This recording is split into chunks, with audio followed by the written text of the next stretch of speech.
Thank you, Florian, for organizing this nice event, and thank you for hanging around, listening to us, telling you weird things.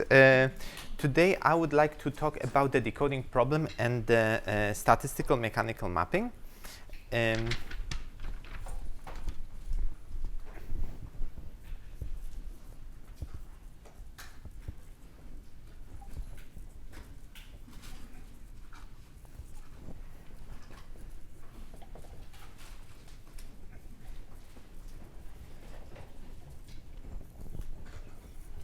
So, my talk will be focused on the theory of quantum error correction. And in particular, I will explain to you what the decoding problem is, how we can find appropriate error correction given some observed syndrome, and how solving this problem is related to some seemingly unrelated problem in statistical mechanics, and how solving one problem can tell us something about the other one. So I like to start with a mind map so that we see where we're heading to. So as I said, in the center of the discussion, there will be quantum error correction.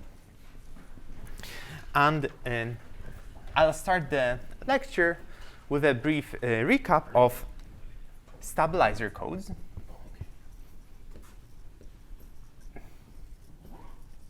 And you've seen the stabilizer code formalism in previous lectures, so hopefully this will be familiar to you. And then I would like to focus on a very important model that many fault-tolerant quantum protocols are based on, namely the Toric code.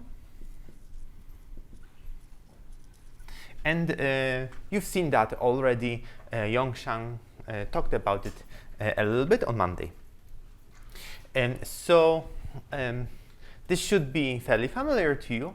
But then I would like to shift gears a little bit and introduce the formalism of chain complexes.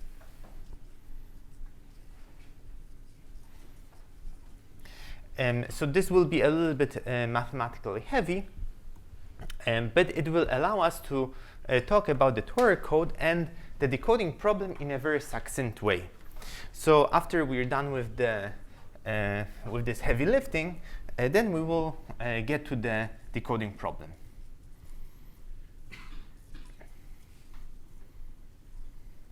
And in particular, I will focus the discussion of the decoding problem in the context of the Toric code. We will discuss a couple of ideas how we can solve the decoding problem, in particular the optimal way of solving the decoding problem. And once we're done with that, I will try to explain to you, maybe not in full detail, but at least give you some intuition, how the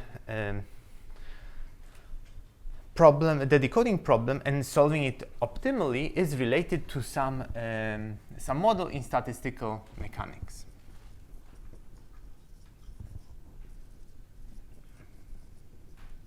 So by the end of the lecture, hopefully I will convey to you some intuition. I will have conveyed to you some intuition about the statistical mechanical mapping. So that's kind of the plan of the lecture. Are there any questions about where we're heading to, what the goal is? Also, if something is unclear, please interrupt me. I have some material to cover, but we also have some time, so hopefully, the pace should be good. And I don't want to lose you at the very beginning. So you're going to associate some cohomology theories? That's right. I will be talking about homology groups. Okay, so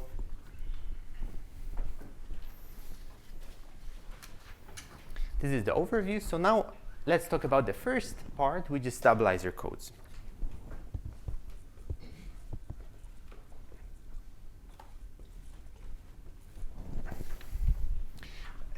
So what is a code? We can think about a code as just a subspace of the Hilbert space where we encode information. So I can think about a code as basically a space spanned by state psi, and those are not some arbitrary states. Those are the +1 eigenvectors of stabilizer operators.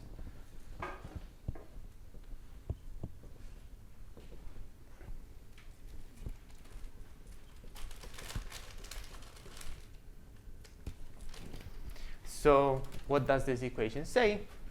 I have the stabilizer group curly S.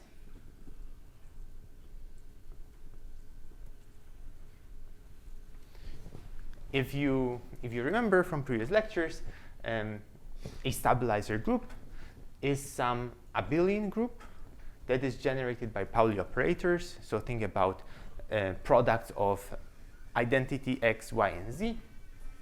And that group is abelian, meaning every element in that group commutes with every other element in that group. Okay, so now I pick some element of that stabilizer group, stabilizer operator. So the code space is defined as spanned by states that are +1 eigenvectors of those stabilizer operators. Okay, so you've seen, for instance, the simple example would be the 3-qubit repetition code.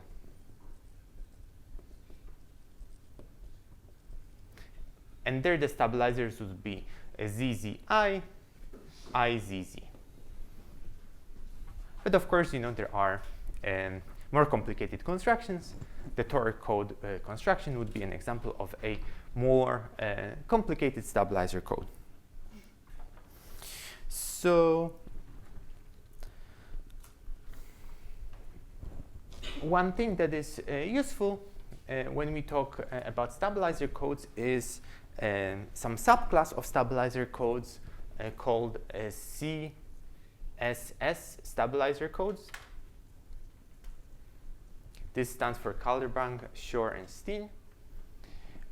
So those codes are stabilizer codes for which the stabilizer group S can be generated by some X-type Pauli operators and Z-type Pauli operators. So for instance, the 3-qubit repetition code would be a CSS code because it has Z operators that generate the stabilizer group. We could add some X operators on top of that, but we cannot have a mixture of X and Z. That would not be a CSS stabilizer code. And those codes are nice to work with. And in particular, this chain complex formalism very neatly fits. And we can describe very nicely the CSS codes.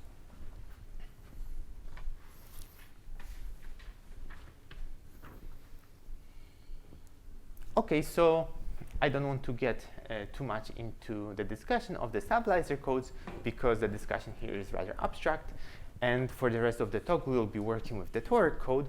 So why don't we just jump into the construction and look at the details of the Toric code construction.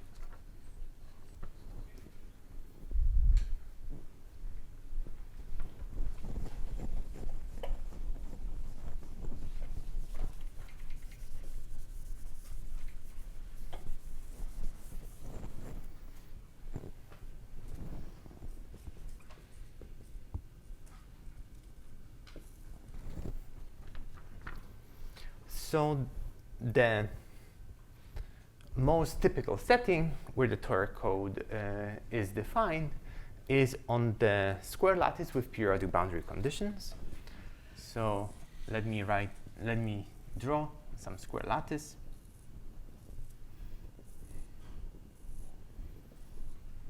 And periodic boundary conditions mean that this edge is identified with that edge, this edge is identified with that edge. So we are basically on a torus. So, but instead of drawing tori and stuff that may be difficult to visualize, difficult to see, I'd rather draw this square lattice and tell you that the opposite edges are identified. But what you should think about is having a torus, having a donut here, right? This is just a more convenient way to draw it. Okay, so I have the square lattice. What do I do? And now I will be placing qubits on the edges of that square lattice. So remember, this qubit is that qubit, right?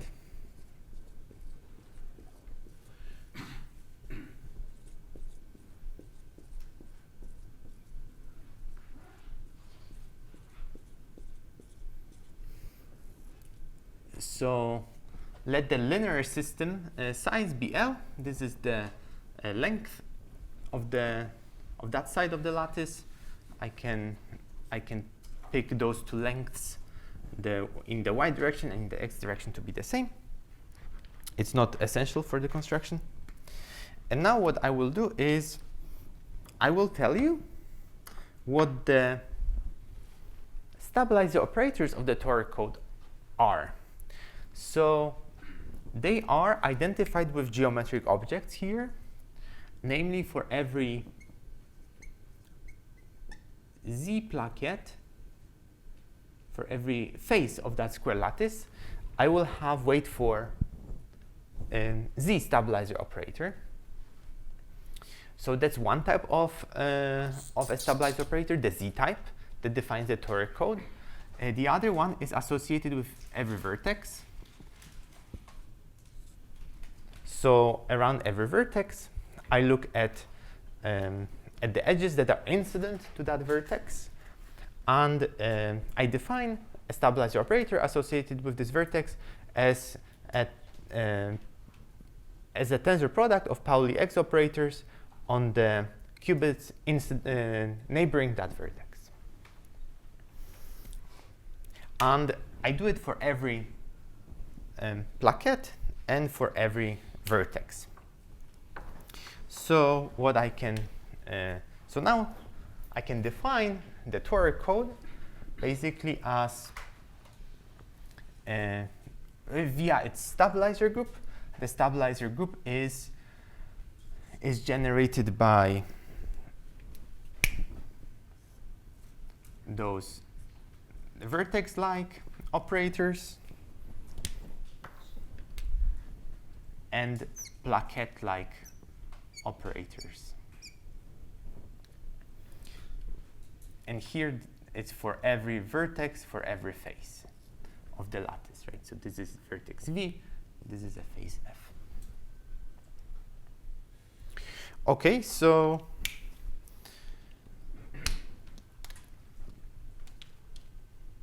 since I claim that it's a stabilizer code, what was the assumption that better be satisfied? This group needed to be abelian.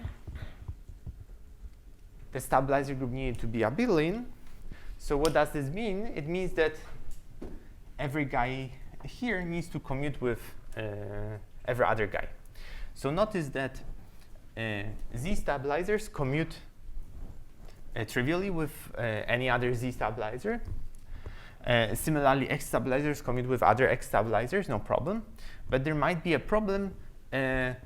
We would need to verify that Z checks and X checks, Z stabilizers and X stabilizers commute with one another.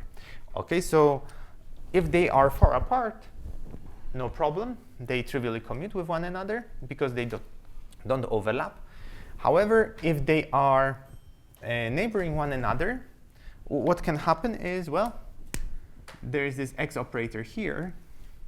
But notice that the overlap of this X operator with the Z operator would be on those two qubits.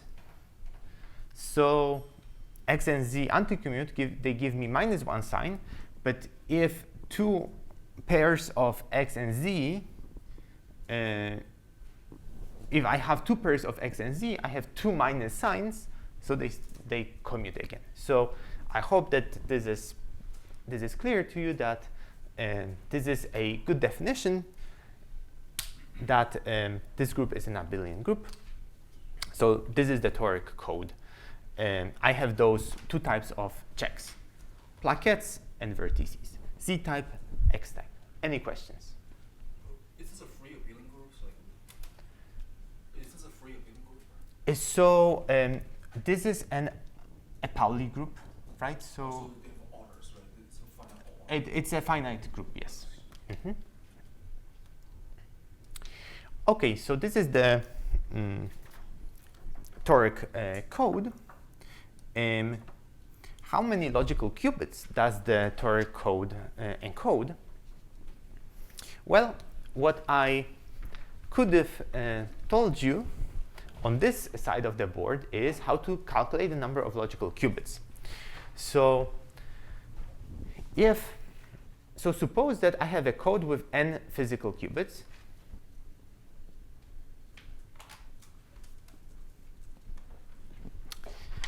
And the number of independent stabilized generators is R.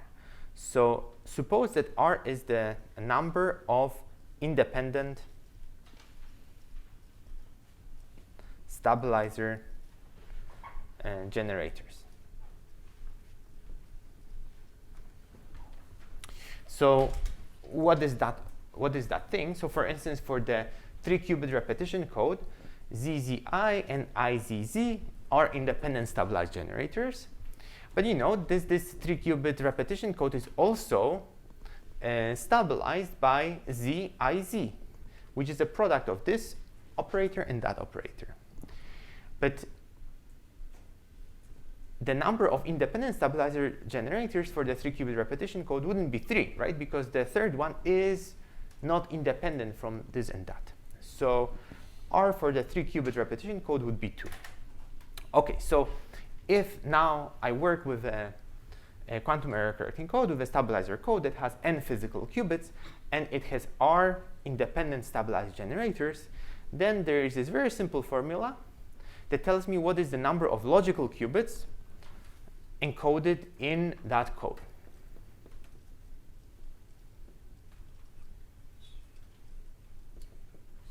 It is simply n minus R.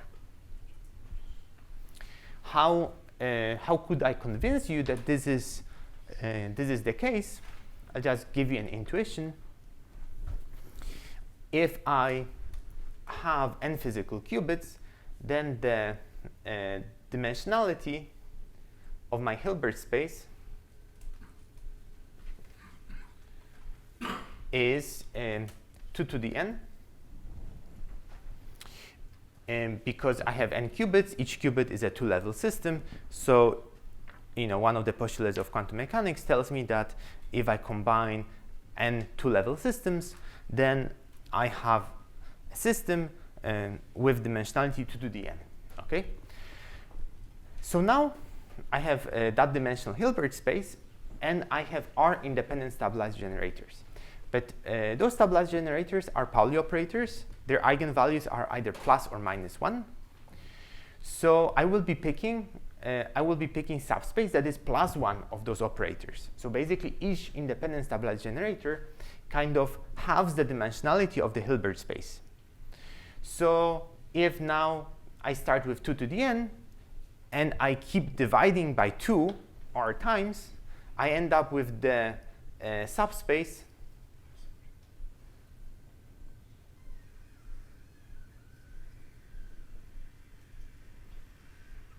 whose dimension is 2 to the n over 2 to the r, which is 2 to the n minus r.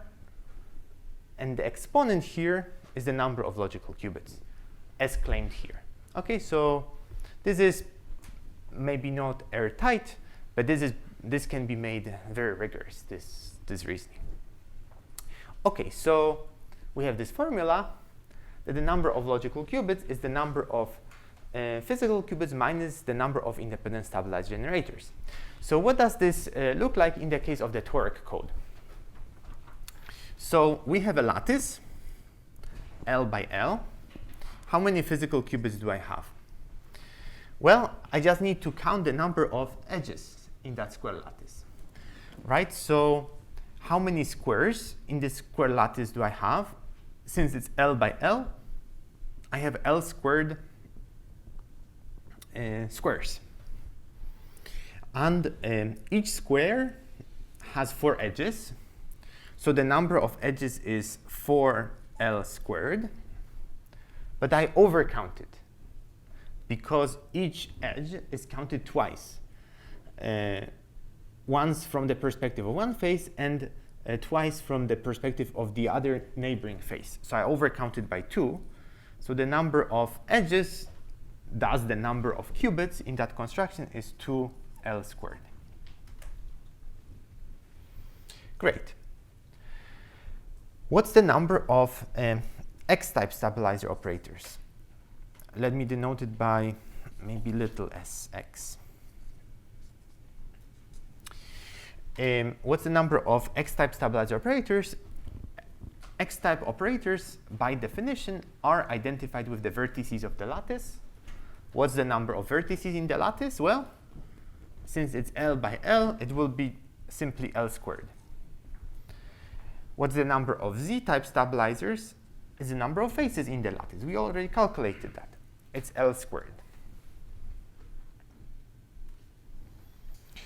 Okay, so I just told you what the number of stabilizer generators is. But we require that we count the number of independent stabilizer generators. So now you may ask, okay, if I take Z-type plaquettes, are those operators independent? Or put it in other words, is it the case that no matter what a subset of those operators I pick, if I multiply them, I won't get the identity operator? Are they independent?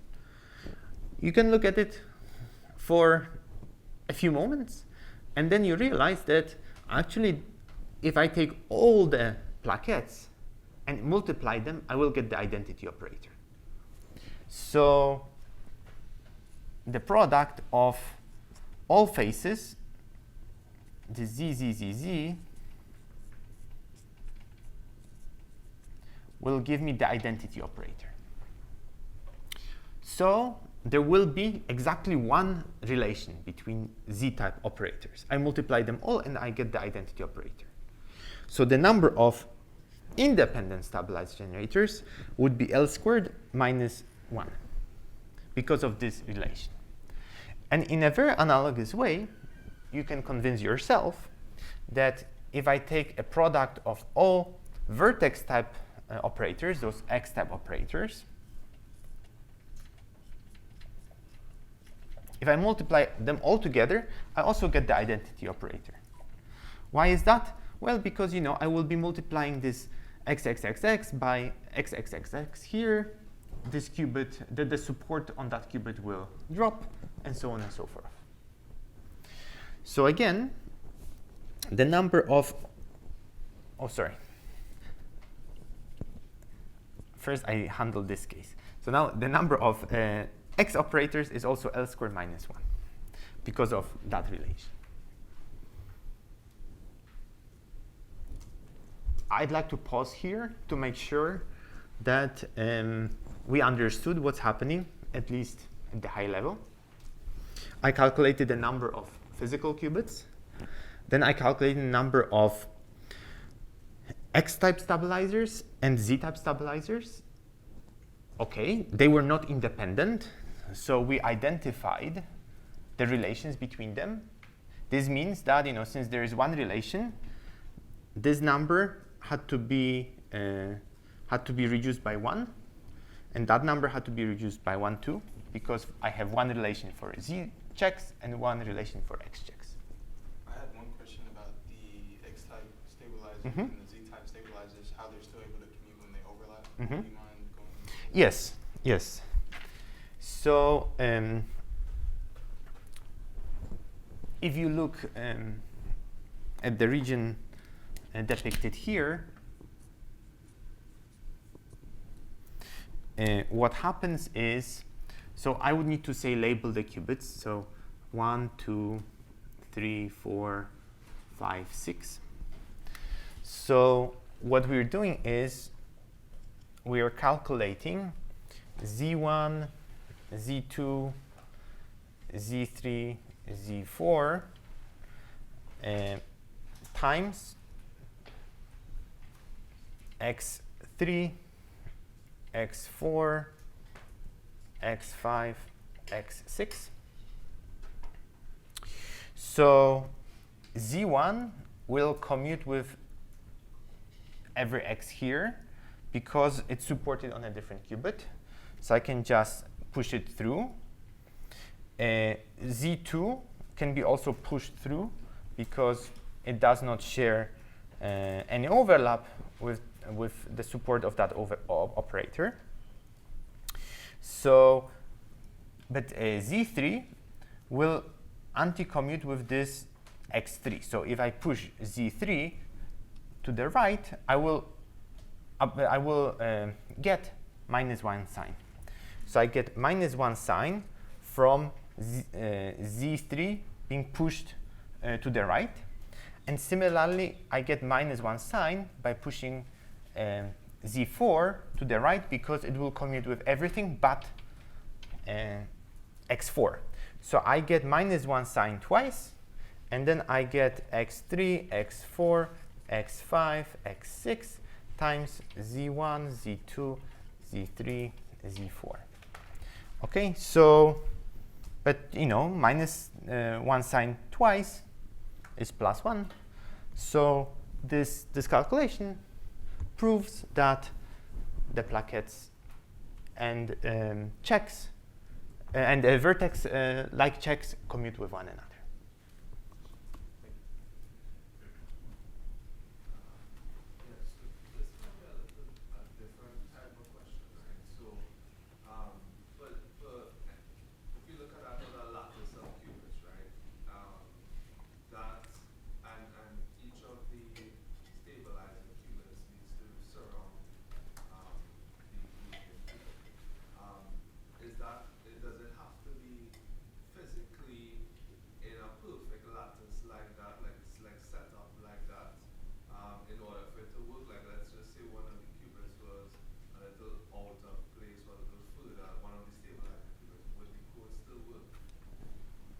So what this construction, so you should think about this lattice as, you know, some placement of the qubits.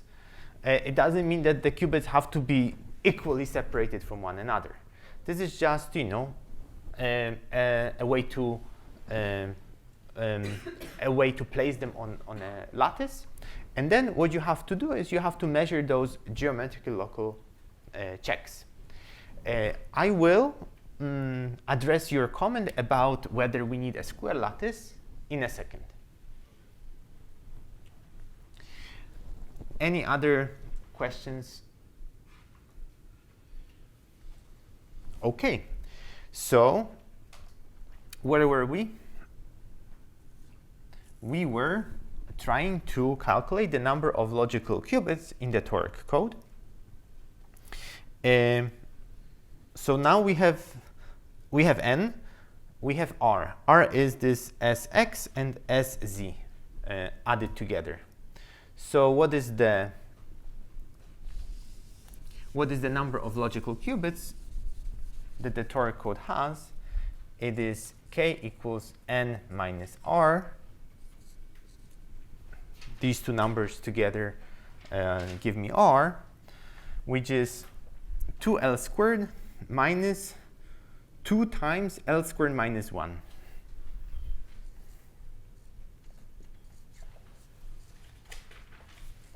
Okay, but that is 2. So the number of logical qubits encoded in the Toric code is 2. Okay, we have 2 logical qubits, so we can encode logical information into that code. An interesting thing is that the number of logical qubits encoded in the Toric code can be related to the manifold that we used to define our Toric code. In particular, to the quantity that can be related, that can be attributed to the manifold called genus.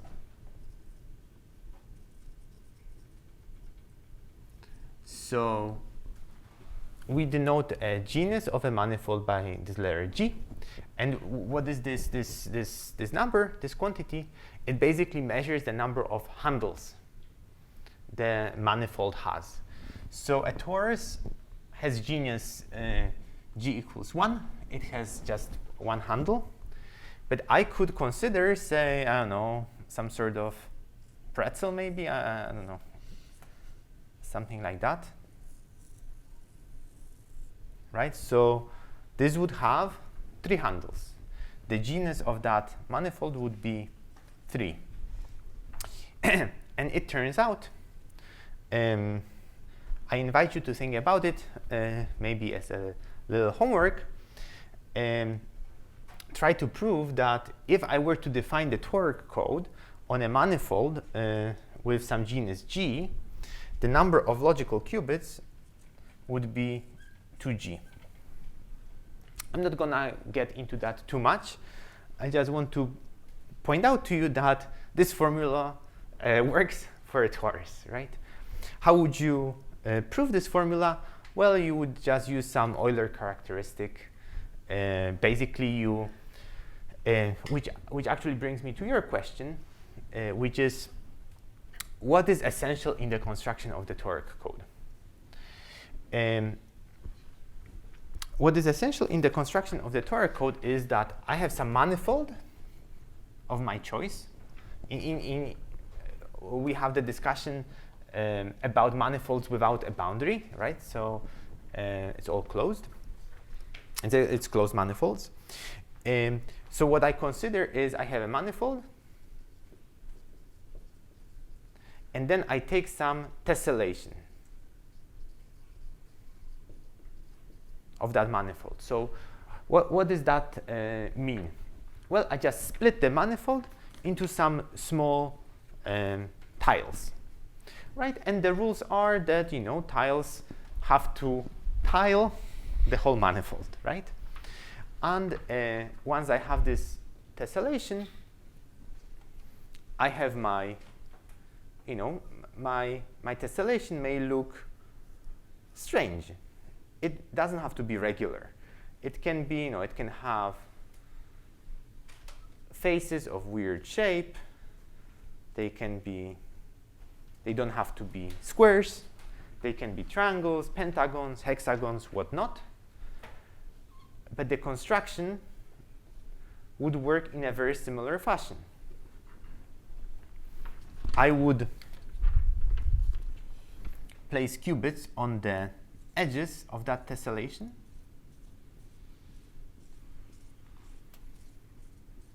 Right? I need to draw a lot of circles. And then for every tile, I would have the Z operator on all the qubits that are on that tile. And again, for every vertex, I would have X-type operator. So what I define to you is basically the Toric code construction on any sort of a lattice. So it doesn't have to be regular. It doesn't have to be square lattice. It can be on something different than a torus. And it would work.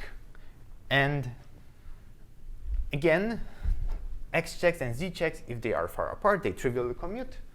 If they intersect, they would always intersect on 2 qubits, thus they will commute. And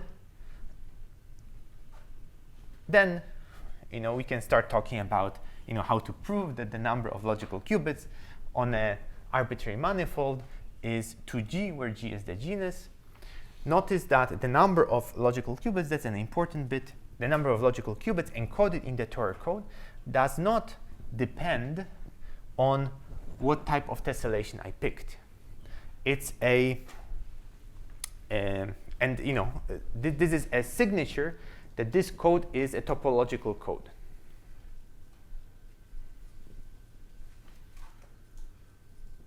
Topological here refers to the fact that the number of encoded logical qubits is defined by the topology of the manifold that I started with. Okay, so the microscopic details, the fine structure of this tessellation may change, but the number of encoded logical qubits will not change. So now you may ask, where does the fine structure of that tessellation enter? And that fine structure of the fine structure, not in the, you know, I'm saying fine structure, but it has nothing to do with fine structure in physics. And this structure of the tessellation that I work with tells me what the distance of the Toric code is.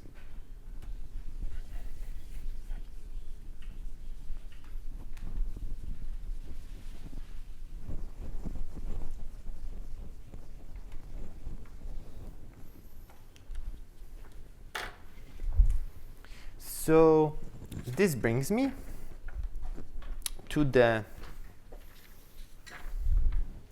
discussion of logical operators.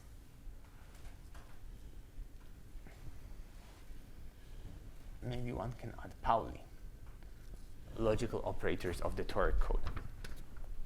So what are the logical operators? What are the Pauli logical operators? Those would be Pauli operators that commute with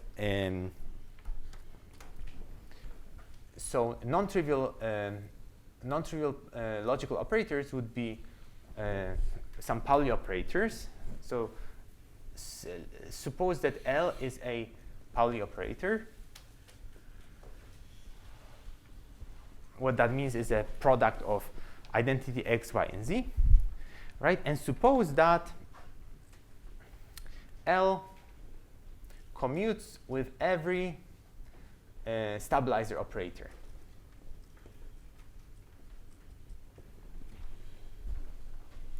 And L is not in the stabilizer group.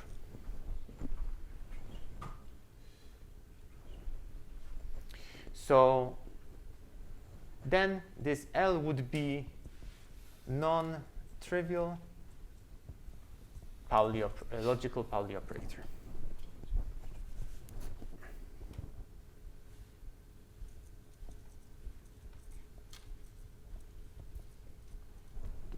So what is a logical operator? It's an operator that changes the state of the encoded qubit or the encoded qubits.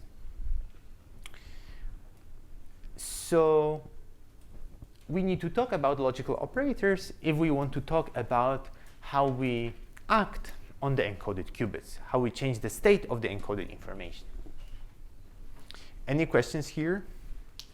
So I was wondering, so the logical qubit is actually topological invariant, right? Right. So I started drawing pictures, and those pictures will be happening throughout the talk.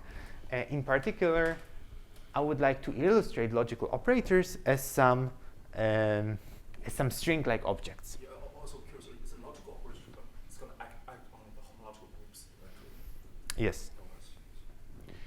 So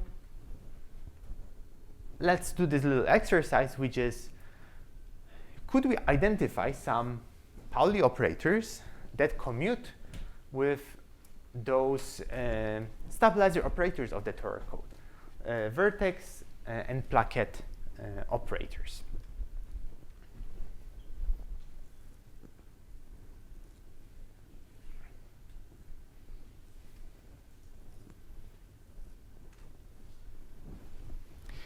So maybe let's start with picking some Pauli operator that comprises just Pauli Z.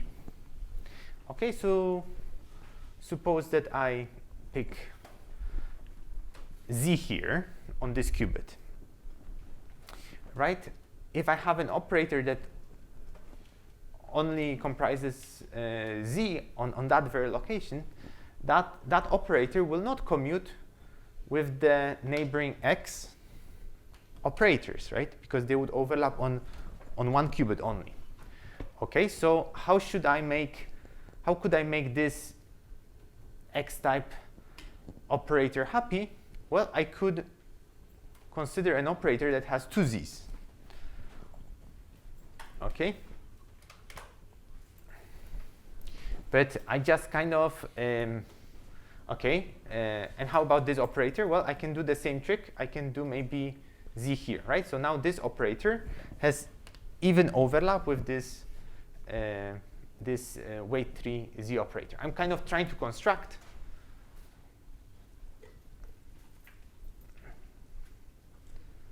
the logical L. Okay, so I kind of build my L to be supported on those 3 qubits. Okay, but now the problem is pushed. This guy is happy, but this guy is unhappy, right? Okay, so maybe I can push it, down. And here, this guy is also unhappy. Maybe I can push this up, right? But up here means here, right? And then suddenly, if I do this, notice that every X operator would be satisfied. So if I pick a string of Z's that forms a closed loop,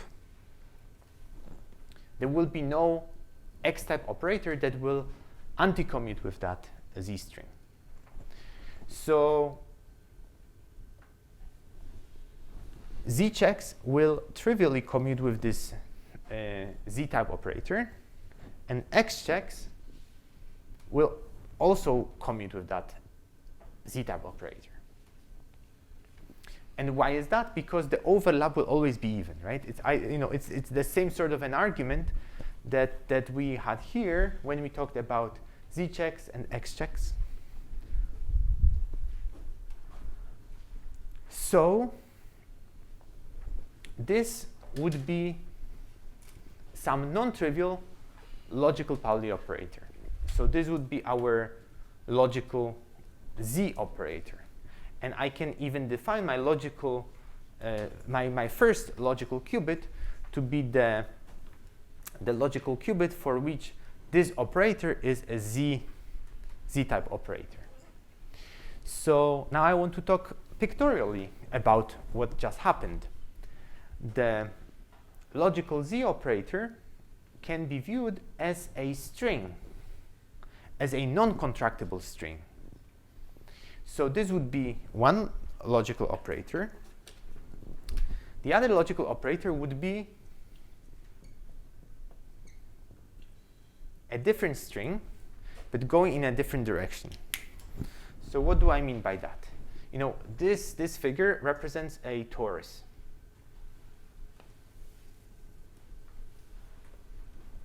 This guy here is a non-contractible loop that goes like that. This guy represents a non-contractible loop that goes like that. So, to some of you who may be familiar with the math hidden behind this construction, the basis of my logical operators can be identified with non-contractible cycles. So how many non-contractible cycles do I have on a manifold with genus G? I have 2G, right? Because for every handle, I can have one non-contractible cycle that kind of wraps around the handle, and the other one that goes along the handle. So this is a hand-wavy explanation why the number of logical qubits should be 2G.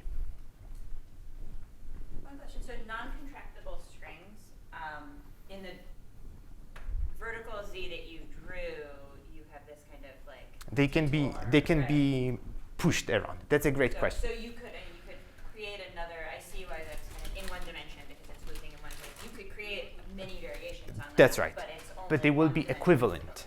They will be equivalent. And you're bringing a great point, which is, I told you that this is logical Z1. But I made this little detour, right? So in particular, I could take this operator, let's call it L, right? I could take this operator L and multiply by the stabilizer, this stabilizer identified with this plaquette, right? I could take this, so this is L, and suppose that this is my stabilizer plaquette, S. I could consider L times S.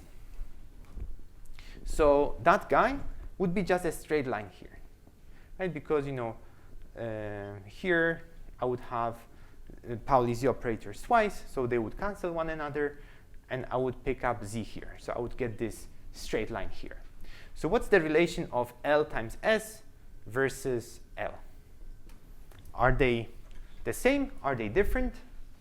Well, they are the same. And what do we mean by that?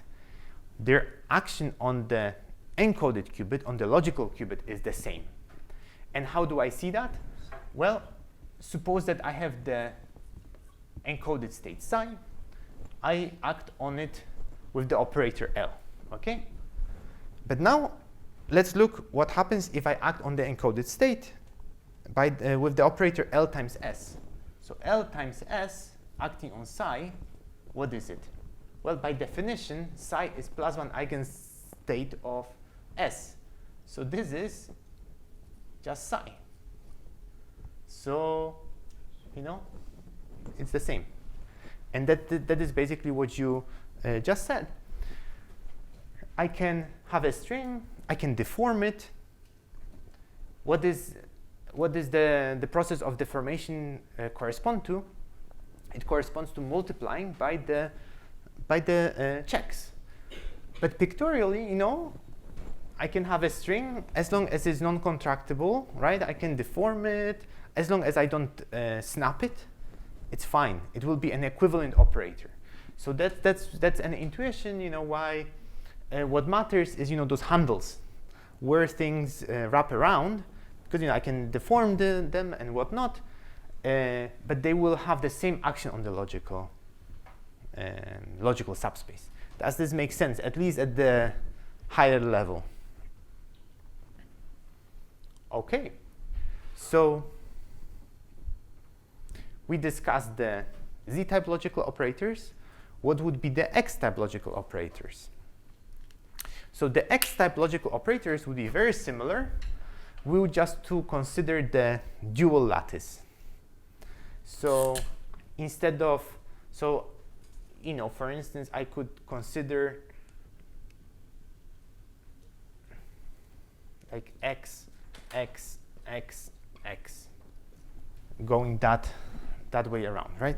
So I'm not sure you guys are familiar with what it means to have a dual lattice, but if I have the square lattice, the dual lattice would be place vertices at the centers of every face and connect the vertices corresponding to two faces if and only if those two faces share an edge.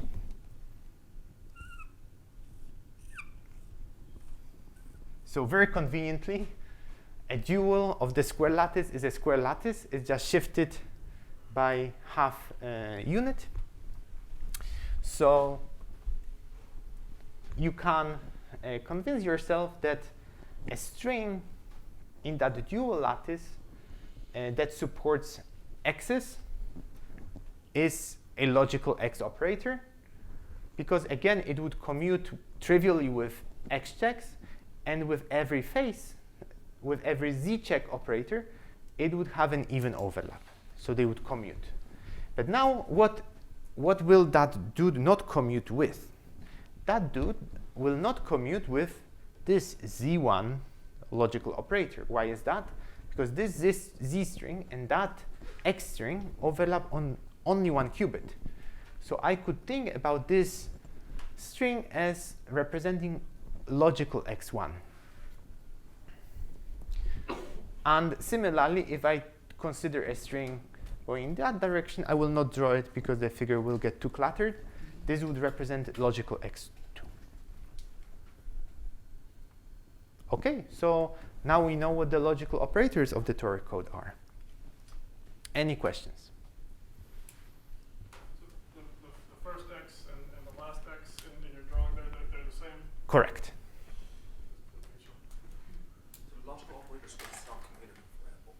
Logical operators x and z do not commute because they have to they are Pauli x Pauli z. They have to anti-commute.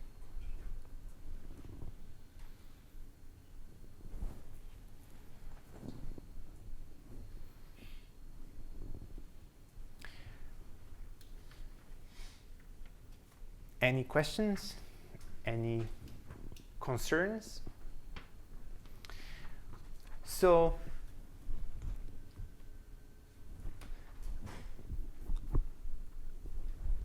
I hope that the pictures here somehow make sense. Now we will try to make them more rigorous with this chain complex formalism. But I think this would be a good point to stop, so that you have some time to discuss, to make yourself familiar with this example, with this very concrete example of the square lattice, because starting from here, we will shift gears. It will become maybe more abstract. So I really want you to spend this break discussing with one another to make sure that you understand what's happening, that you understand when I say that we can have this non-contractible string, I can deform it, nothing changes. Thanks. Okay, so I hope you clarified some questions that you might have had during the break. But there was this nice question right after we stopped, which is, okay, we talked about non-contractible loops. So those would be the one wrapping around handles. But what are contractible loops? Well, those would be the ones that don't wrap around the handles. Or in other words, I can smoothly deform them and I can get rid of them, right? So an example of a non-contractible one would be the blue one. An example of a contractible one would be the red one. I can just keep shrinking it until it disappears. Okay, so one other thing that I want to mention to you, I kind of set the stage, but I didn't deliver the punchline, which is we had the microscopic details, and where would they enter? Well, they enter through the logical operators, and in particular, this structure, this tessellation, tells me what the distance of the code is. And the distance of the code would be the length of the shortest non-contractible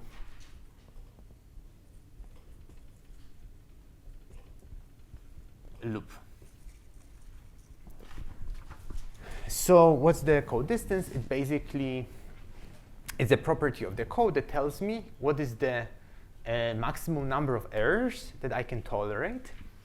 So the distance is related to the length of the shortest non-contractible loop.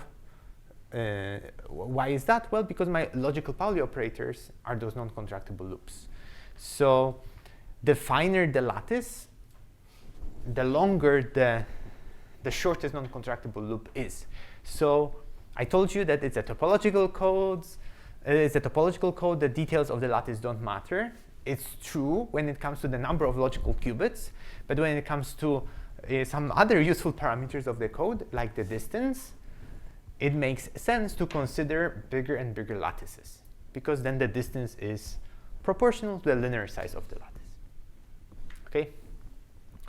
So now we will start talking about doing error correction with the Toric code and talking about the chain formalism, chain complex formalism. So I already, during the break, I already drew something on the board. What did I draw? Well, the Toric code that has z checks and x checks. So we have an encoded state in the Toric code. That information is encoded into some code word of the Toric code. But what happens in reality is that there are some errors that affect the encoded state. Since this is a CSS code, I will focus only on correcting z errors. In previous tutorials, in previous lectures, you discussed, how to correct z errors, how to correct x errors, how to correct phase flip errors, how to correct bit flip errors, and if we can correct both x and z errors, we can correct arbitrary errors. I will not get into those details. For simplicity, we'll be working with z errors for now. But the discussion is also applicable to x errors, and as a consequence to any error. So I have a state encoded in the Toric code, and there are some z errors that happened. I illustrated them with the blue qubits, with blue z's. Those are the qubits affected by z errors, phase flip errors. But this is what the environment does. We don't know that this happened, right? So what do? We have information encoded in the code, in a stabilizer code. So what we can do is, we have some state psi encoded into our code space, but then there are some z errors that happened, right? So now my state is not psi anymore, is ez applied to psi, where ez is those z errors, right? So it's some state. I don't know what that state is, but the thing that you do with stabilizer codes is you measure stabilizers, and but by the act of measuring the stabilizers, you will first discretize the error. If the error is some unitary or whatnot, it will kind of make it into a Pauli error. Second, you will learn some useful information. You will learn the measurement outcomes of those stabilizer operators. So since I have some z error affecting the state, if I measure z checks, they will all be giving me +1 measurement outcomes. Why is that? Because if I have some z-type stabilizer, now my state is ez psi. Those guys commute with one another, ez psi z, ez s z psi. This is the psi is an +1 eigen state of z check. I get ez acting on psi. So ez psi is +1 eigen state of the z check. So if I measure z check, I get +1. But now, so nothing, no new information. However, for some x-type checks, Sx, it may happen that, if I push this Sx operator through Ez, I may get plus or minus 1 sign, depending on whether this X check operator commutes or anti-commutes with the Z error that happened in the system.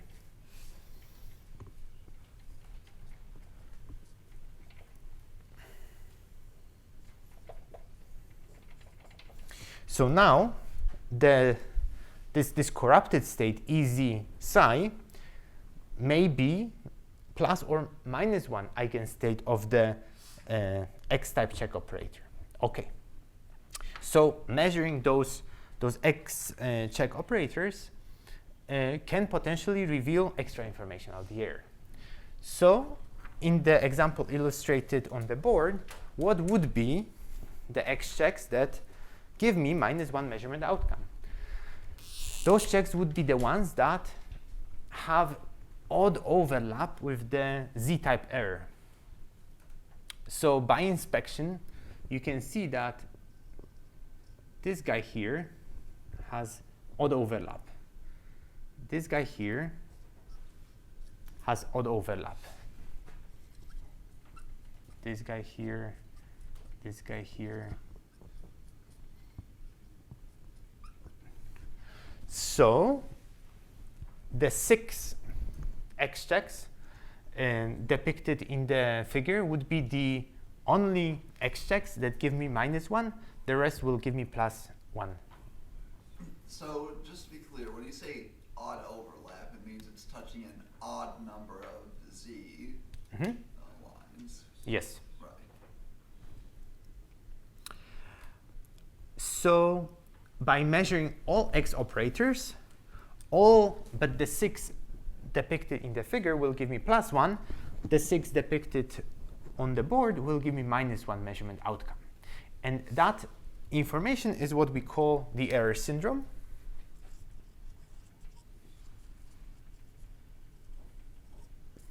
And that is the input into our error correction procedure. And that is what we are going to work with. So since I'm drawing figures, since there's a lot of hand-wavy arguments in this talk, let me be a little bit more hand-wavy. Let me tell you how I think about it, how it's illustrative to think about that problem in the context of the Toric code. So I drew those z errors as string-like objects, right? Those are the z errors affect some qubits. Qubits can be thought of as edges.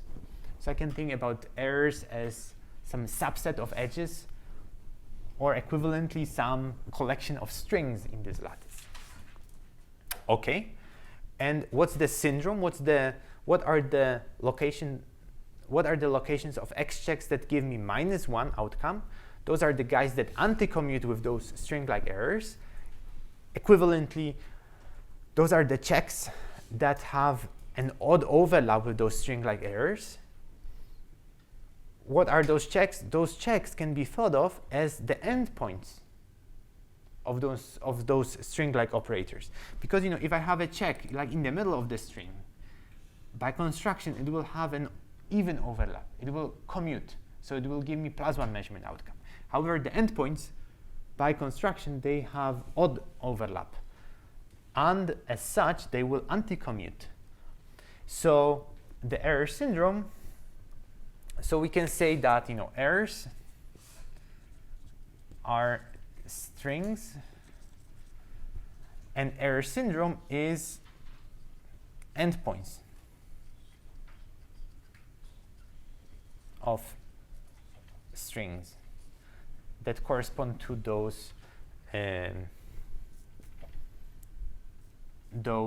string-like errors.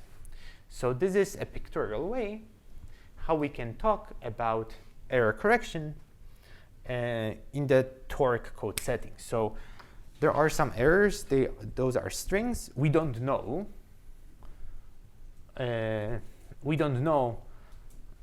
What errors were applied in the system, but what we do know, what we can learn, is the endpoints of those strings.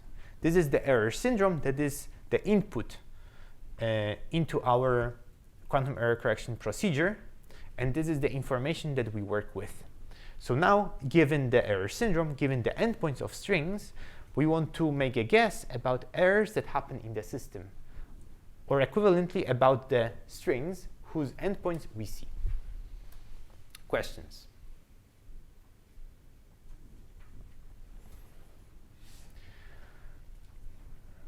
So if I give you some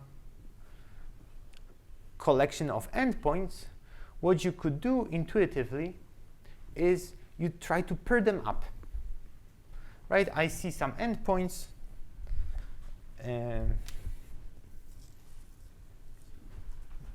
So the problem that you have is some number of endpoints, but it's an even number of endpoints because every string gives you 2. Right? So you end up with an even number of points. And then you need to make a guess about strings whose endpoints correspond to the observed error syndrome. How do you do it? Well, you can do it in whatever fashion you want. However, not all the approaches will avoid making errors. And we are already starting talking about the decoding problem, which is how do we identify what errors happened without making a logical error. So one strategy would be just to pick the center of the lattice and kind of move everything in the middle.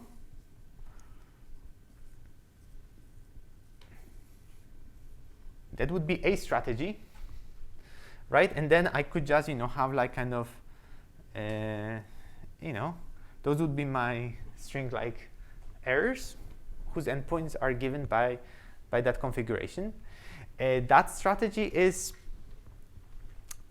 I know that I'm making like a digression here now, but this is not a strategy that works. But actually, this strategy can be supplemented with, say, some machine learning technique, because this procedure will always bring you back to the code space. You may apply a logical operator. And the question of whether you apply the logical operator and what logical operator you applied is a classification problem. So you may train a neural network to classify those error configurations, and that's how you can solve the decoding problem here. But it's a digression, and but I couldn't stop myself from making it. But back to what I wanted to explain to you, which is you're given this error syndrome, this configuration of endpoints. What do you do? So the question is to find some strings. Okay, so I don't know. Maybe we kind of look at the problem. We pair them up that way. So what does this mean? That we corrected the errors correctly, right? We can correct errors incorrectly. So what that means is, there are some true errors that happen in the system. I don't know what they were, but something happened in the system. The environment knows what happened in the system. So we don't have to guess the locations of errors exactly. We can be off. But what does this mean, to be off? It means that the error that happened and my guess of what error might have happened in the system, or equivalently the correction that I implement, they have to be equivalent up to a stabilizer. So what does this mean? Equivalent up to a stabilizer is basically this discussion that we had on this board here, that I had a logical operator and I could deform it a bit, right? So now you can see that I can deform this black string into this blue string. That's great. And similarly, I can deform both of those blue strings into those two black strings by kind of, filling the region enclosed by the black and the blue segments.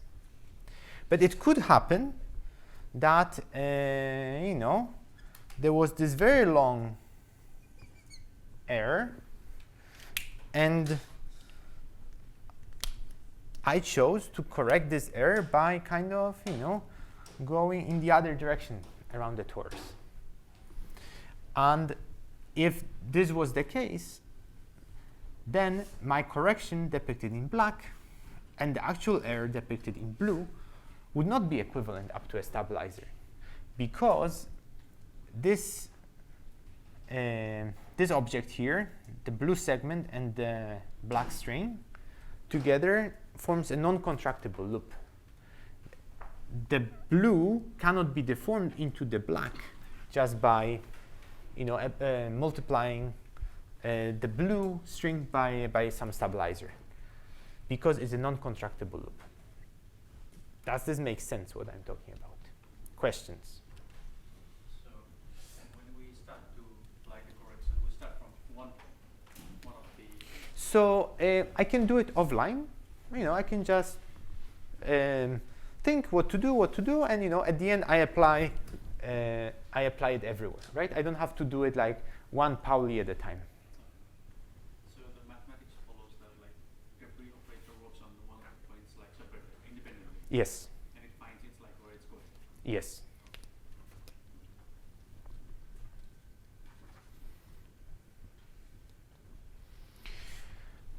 So that's kind of the gist of how we do error correction in the Toric code.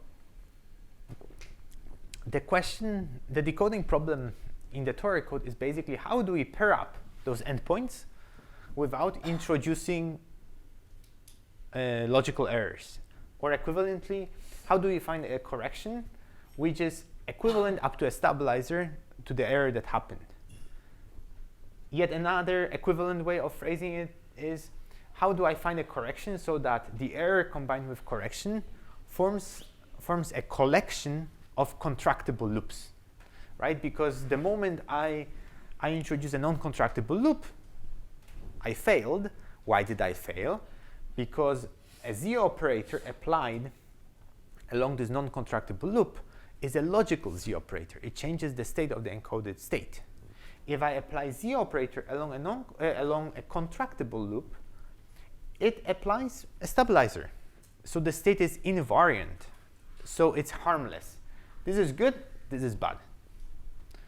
What's the decoding problem? Avoid bad things, right?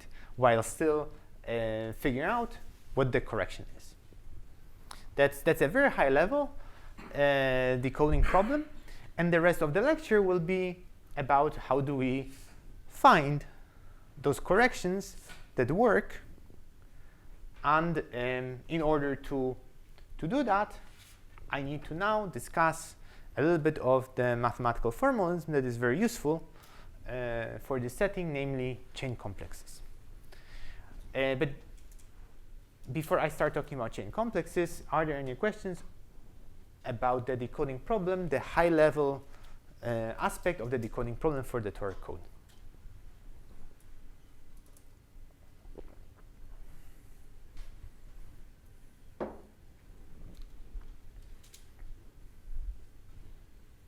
Okay, so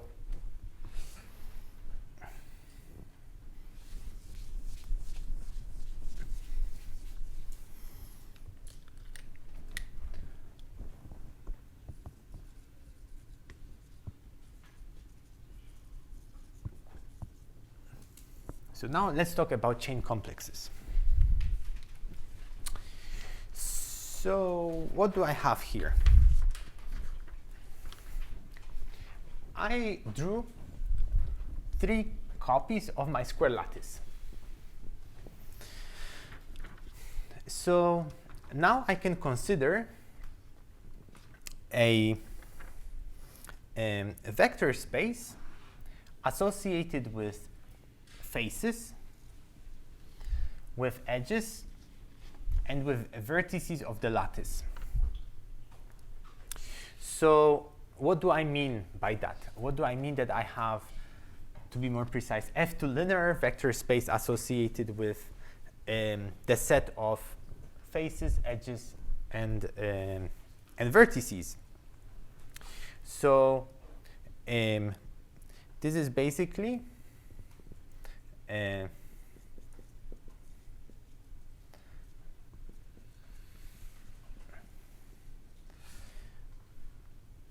let me write it first and I'll explain.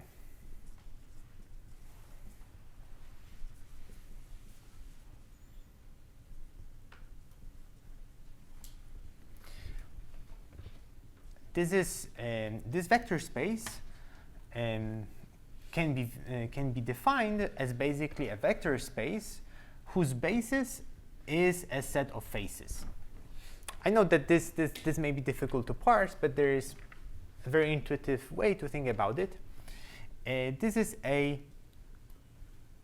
vector space, a binary vector space. So it's so the elements of that vector space are bit strings, and each bit string labels the subset of faces I pick, right? So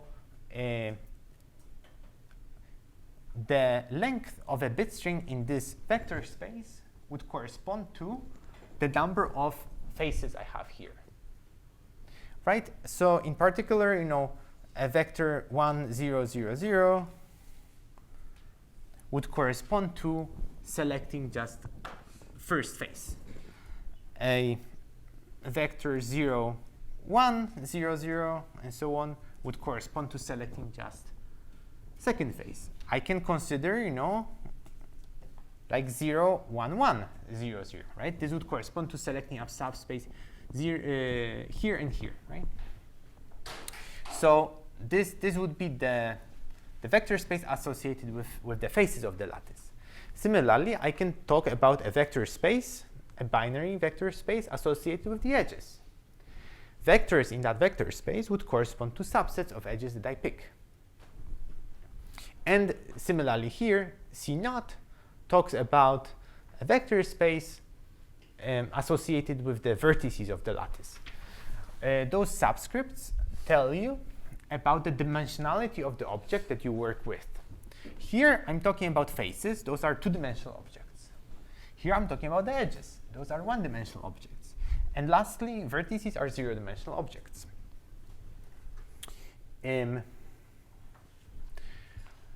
So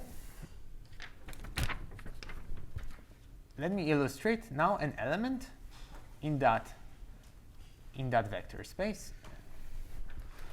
This would be a vector with two entries corresponding to the shaded vertices, shaded faces. Is it clear what's happening here, more or less? I was so confused by your is F2 linear space. You mean the coefficient of homological theory is F2 or it's actually Z? So it's F2. So it's binary, Z2. That's the coefficient of homological theory? That's right. Oh my, okay.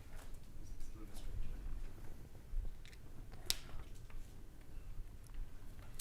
strange.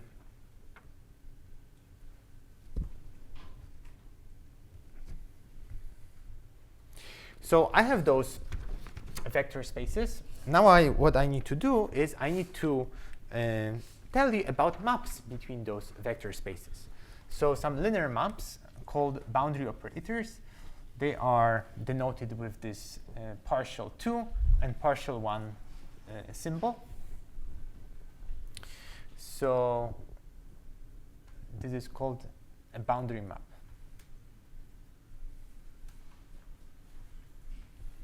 So let's discuss this boundary map, partial 2. As the name suggests, it's a map that gives you a boundary. So I have some region. I have some subset of faces that I picked. What's the boundary of that region? The boundary of that region would be some subset of edges bounding that region. So in the example illustrated on the board, the boundary of this blue object would be that subset of edges. So if I think about this vector as omega, what I depicted here is partial 2 omega. This is the boundary of omega. Omega is this binary vector in this vector space. And partial 2 omega is an element of this vector space C1. But I can have also some other element in this C1. Right? For instance, denoted here by epsilon. Right? And now I can apply a boundary map to that subset of edges. what would the boundary map do when I apply it? What would the boundary map partial 1 do if I apply it to some subset of edges? I should think about those edges as forming string-like operators. The boundary map gives me the endpoints of string-like operators. So what are the endpoints? So for this configuration of edges, I mean, there is no endpoint, right? Because it's a closed loop. But there are endpoints for that guy here. So this would give me partial 1 epsilon.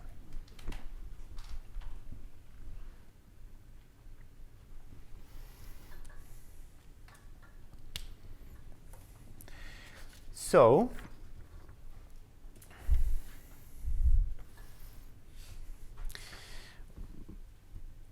we saw something very interesting, namely the boundary of a boundary is 0, right? And that is the important thing. So in order for this structure to form a chain complex, we actually require that the composition of 2 consecutive boundary operators is the 0 operator. And if you think about it, what you should think about it is basically, I started with some region, I evaluated its boundary, okay? So it will form a closed loop. And now if I try to evaluate the boundary of that object, it has no boundary, it has no endpoints. And that is this condition. The boundary of the boundary is 0.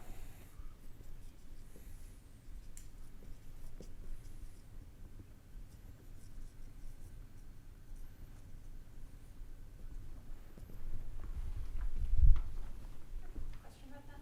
That's a condition. So that in the example you're giving, this seems like trivial based on geometry, but you're saying it's a condition. Is there a case where that would not be trivial? Right. So what I did in kind of reverse order is instead of giving you what a definition of what a chain complex is, I define it via an example. But in full generality, what a chain complex is basically, you can think about vector spaces and linear maps between them. And as long as the composition of 2 consecutive maps is the 0 operator, this gives you a valid chain complex. Does this make sense?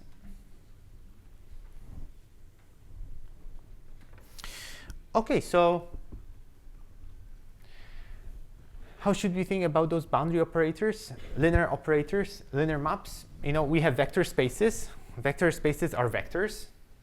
In my case, I write column vectors. What are linear operators? Linear operators are matrices that multiply a vector to give me some other vector. So partial 2 acting on some vector will give me some other vector, right? And this guy will be in C1, this guy is in C2. So I can think about that partial 2 as basically, some matrix.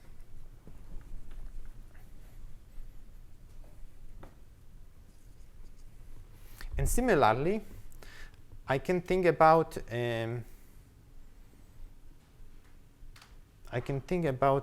this should be long. And similarly, I can think about partial 1 and as some binary matrix. If I multiply some vector from C1 by this binary matrix, I get a vector in C0. This is, basic linear algebra. Nothing fancy here. But what I'm going to tell you about is what is actually, this binary matrix partial 2 and partial 1 with respect to the toric code. Can I view the toric code construction as arising somewhere somewhere in this chain complex formalism.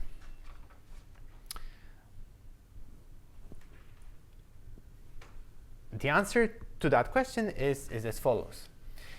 I can view the toric code construction as arising in the chain complex formalism if I start by identifying qubits with the basis of C1 with edges.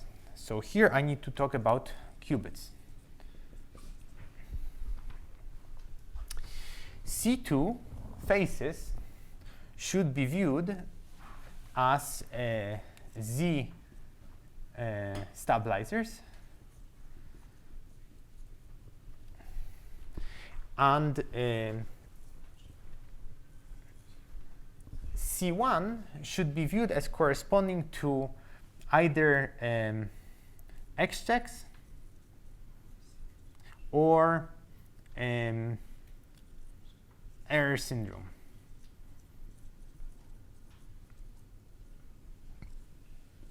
That arises from measuring X checks.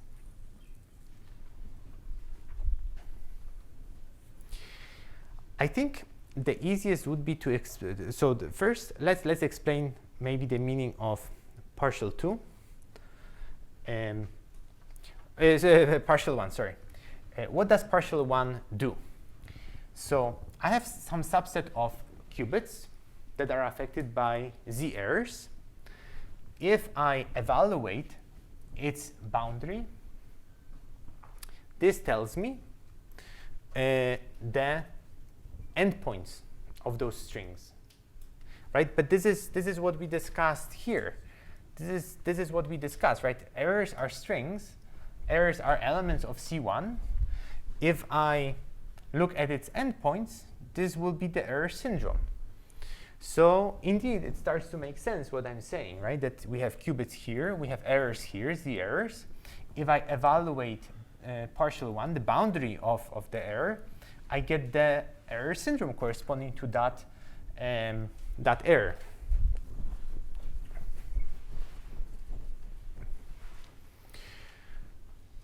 So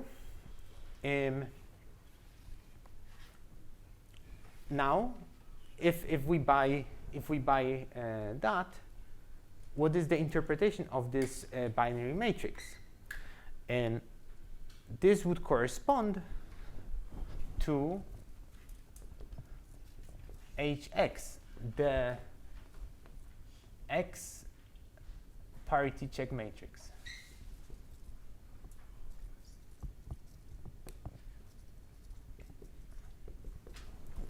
So what's the parity check matrix?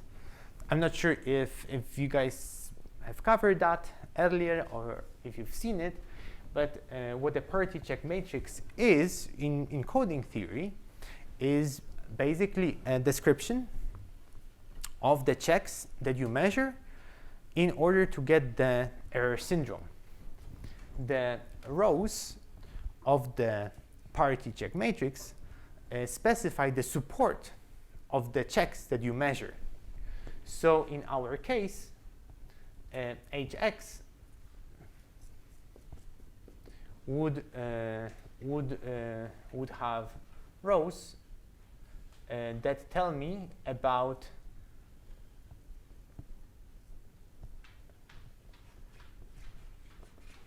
different X-type checks that I measure. So in order to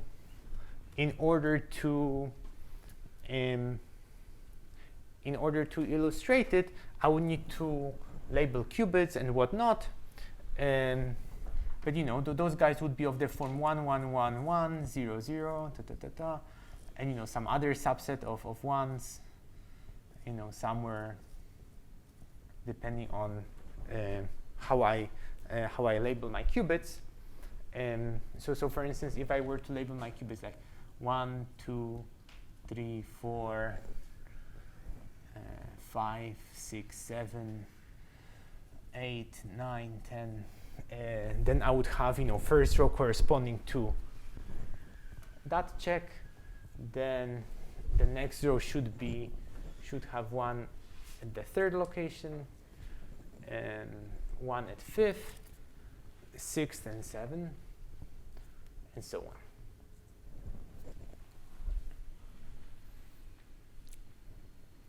And if I now apply the parity check matrix to the vector that describes the error, I get the error syndrome.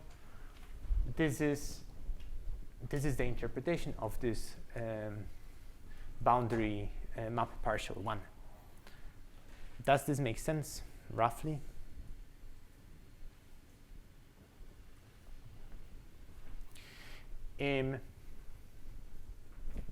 Okay, so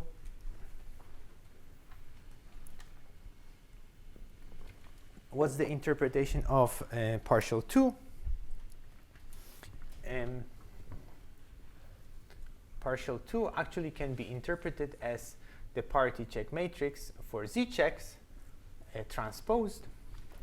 Why is that? Well, if I apply my operator partial 2 to a vector that has 1 as the first element and 0 everywhere else, what will that do? This will tell me the boundary of the first plaquette. So I will get some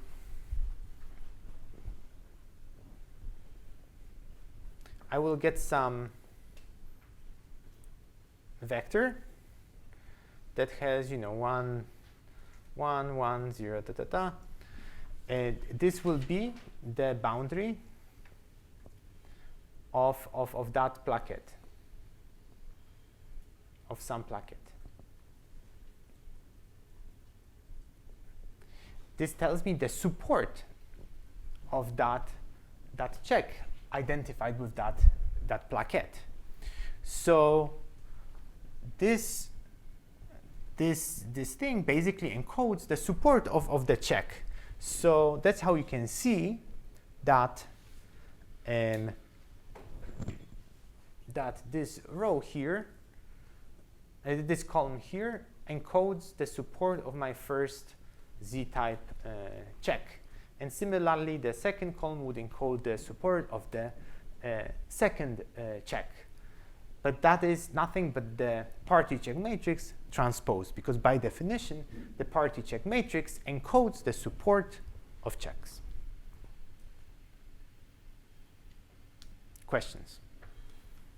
So the reason why I choose F2 coefficient because the orientation doesn't matter. Orientation does not matter here. Although you have a concrete interpretation in terms of the Yes, because I work with qubits, orientation doesn't matter. But if I were to work with some arbitrary quantum doubles, I would need to have an orientation associated with my graph.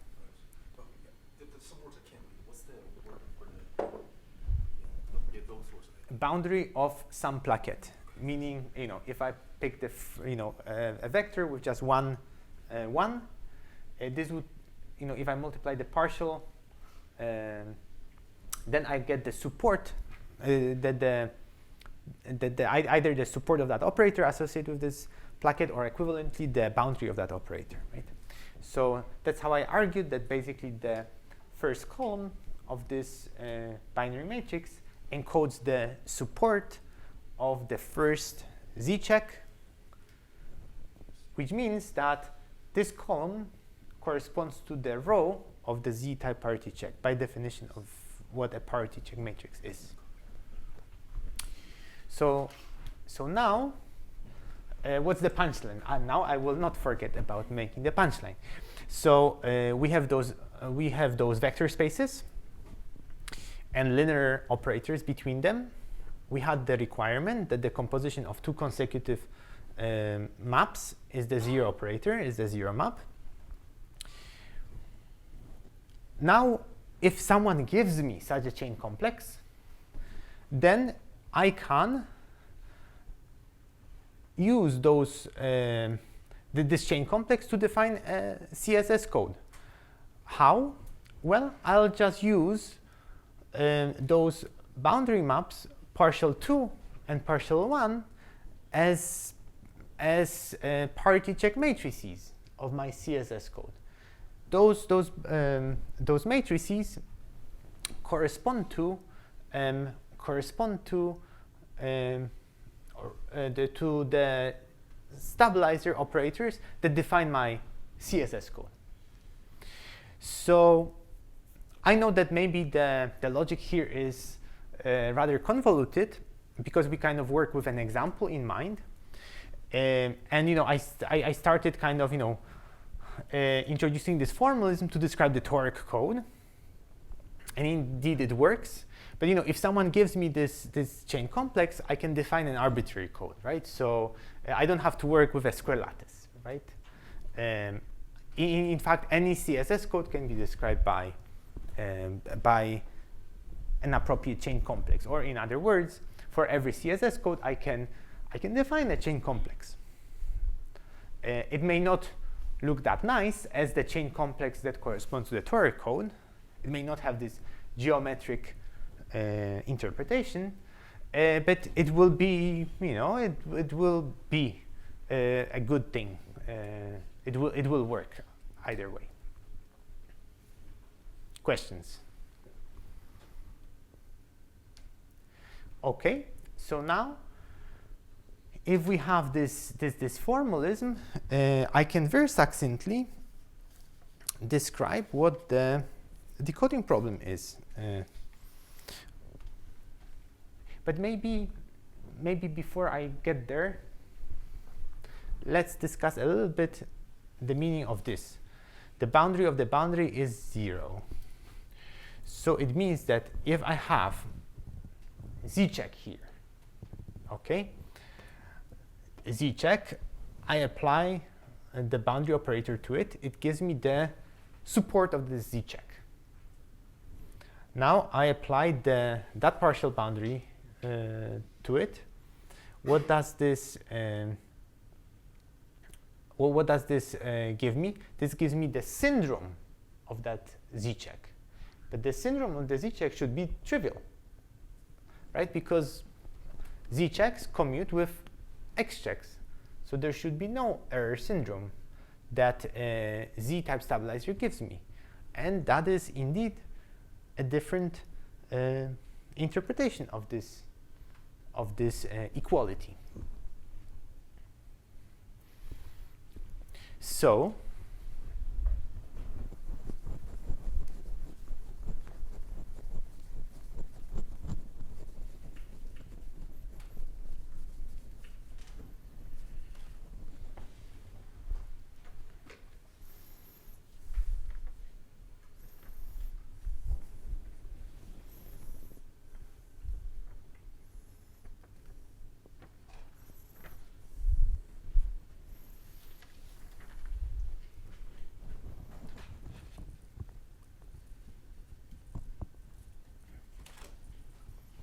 now we can talk about the decoding problem using this notation, this formalism. So what are we given? We're given, well, we're not given, but what happens is there's some error. I denoted by epsilon. This is an element of C1, right? It's some subset of edges. This encodes the locations where Z errors are applied. And now what is given to us is the boundary of epsilon. This is this error syndrome.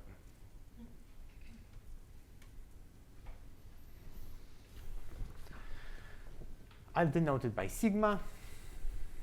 And this guy is an element of the image of partial 1, which is a subset of C naught.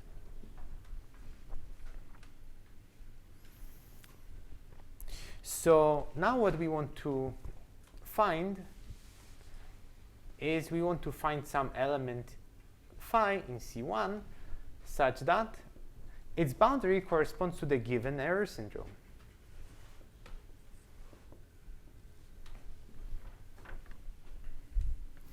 Right? And we succeed if and only if the error plus correction is equivalent up to a stabilizer. What does this mean? It means that epsilon plus phi combined are a stabilizer. They have to be in the image of partial 2. What do I mean by that? I mean that there exists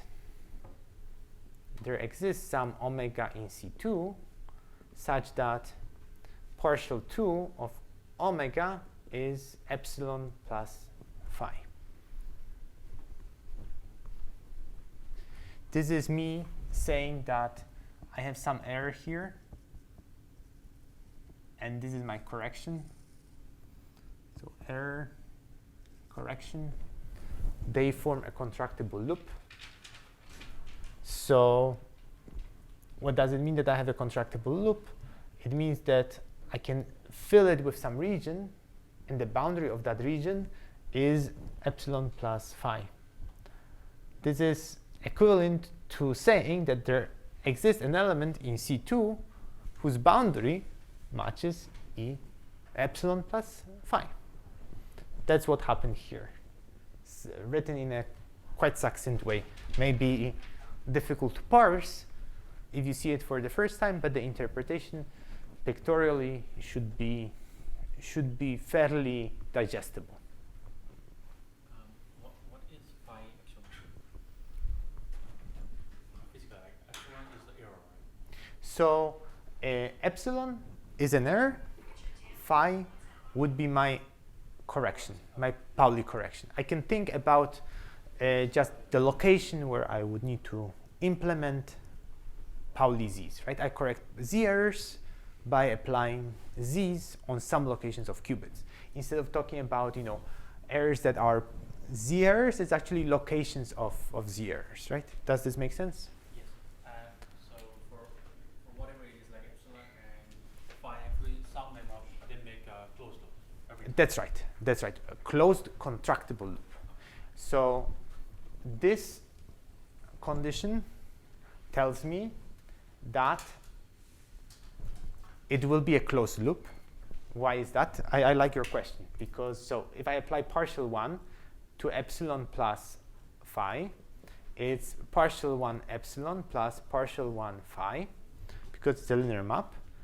This, by definition, is sigma. This is what I was given.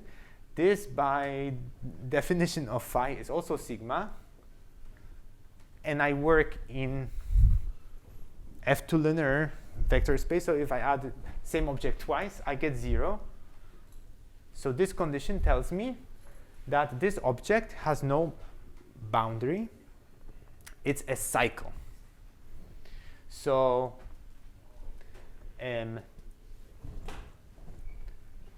however, right, it's a cycle. And success happens if this object is not only a cycle, it's actually a boundary.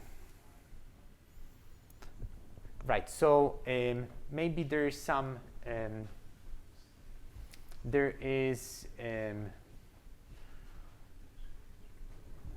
so there's some nomenclature to be introduced, which is right. So loops can be thought of as contractible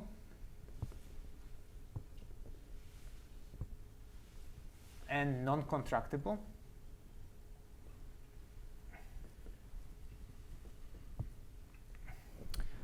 Loops can be also referred as cycles, and those would be the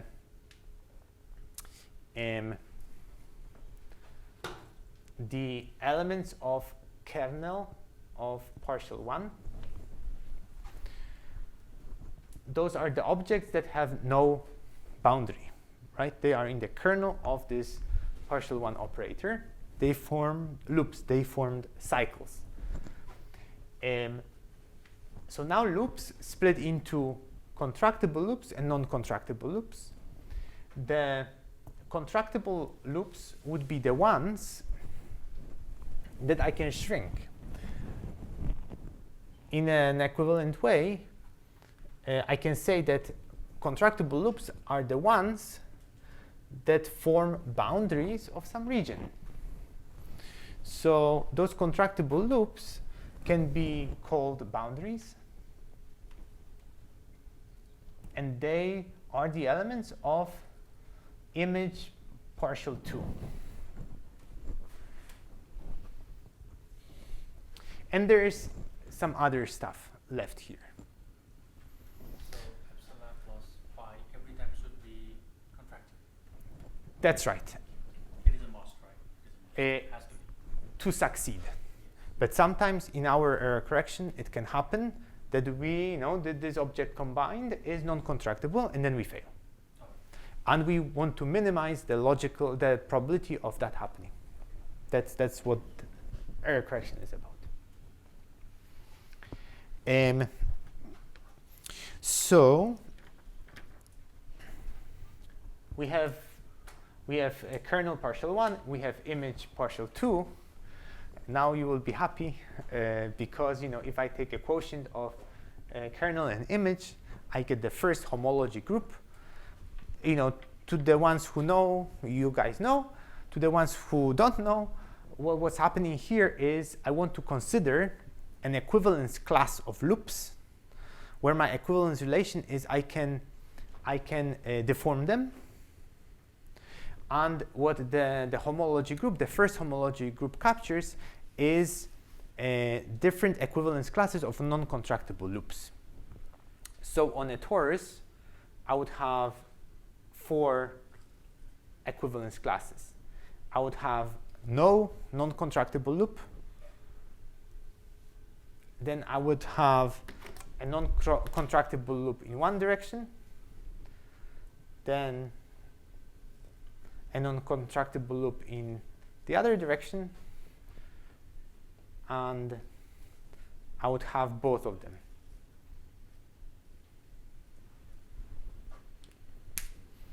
This would be my first homology group that is defined as kernel partial 1 over image partial 2. But that's not that essential. If you don't know it, what it captures is I do this decoding, I'm back to the code space. Did I implement logical identity? Did I implement logical Z1? Did I implement logical Z2? Or did I implement Z1 and Z2? Right? And success is if we have not touched the logical qubit.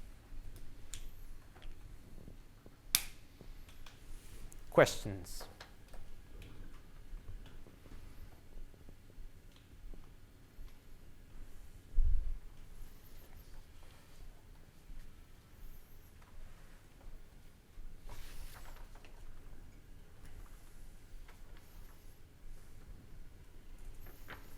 Okay, so maybe in the last 10-15 minutes of the talk, I would like to tell you a little bit, at least try to explain the optimal decoding and the relation to the statistical mechanical model. It's a tall task because we're running out of time. And the derivation, takes some time, but I'll try to at least convey some high-level intuition to you.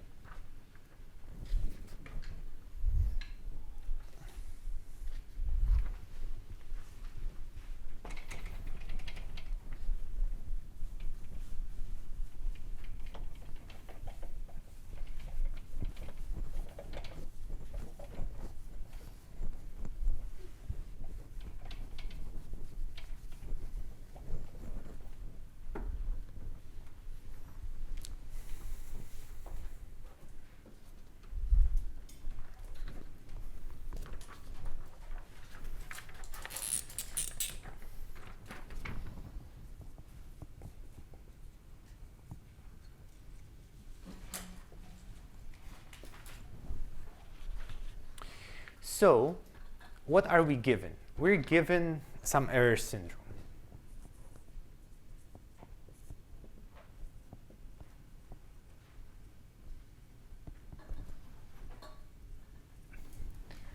So what must have happened is an error must have happened whose syndrome is the given error syndrome, sigma. Do we care which error happened? No, we don't. As long as we find something equivalent up to a stabilizer to the error that happened, we're good because we succeed. So optimal decoding, what it would do is it would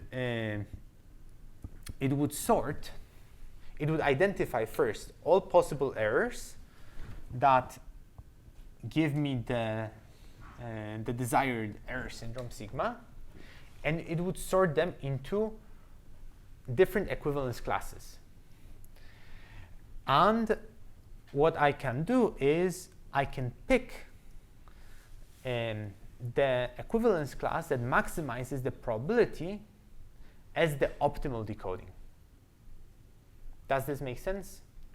I know that, so I have some errors, epsilon 1, epsilon 2, epsilon m. Now I can sort them into different equivalence classes, E1, E2. In case of the Toric code, there would be 4 equivalence classes.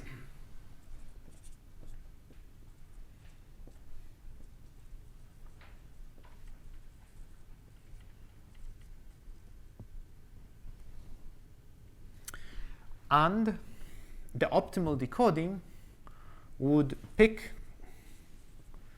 the equivalence class which maximizes the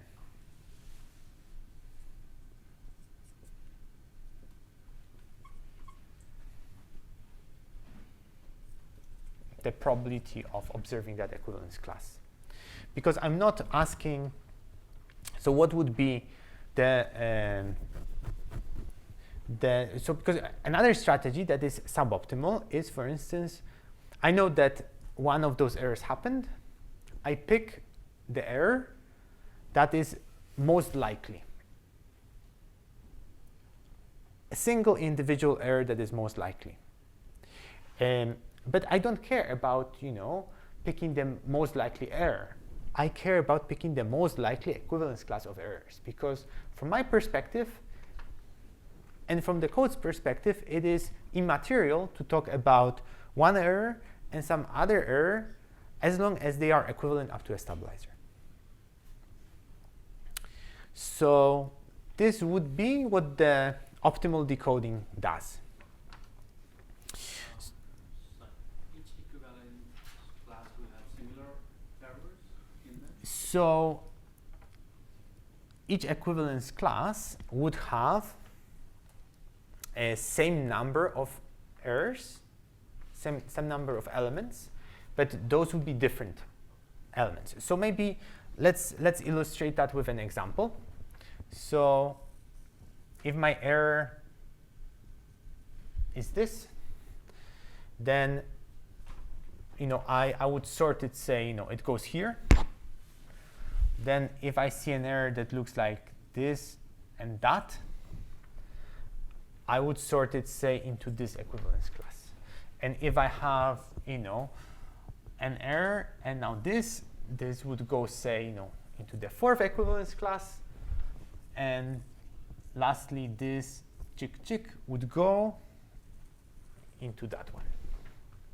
It's like I kind of assigned them arbitrarily. The point was they would land in 4 different equivalence classes. Because all those guys have the same syndrome, they would appear in this list, but they would be sorted into different equivalence classes because, if I combine this and that, they are not equivalent, right? Because if I sum this and that, this dude is left.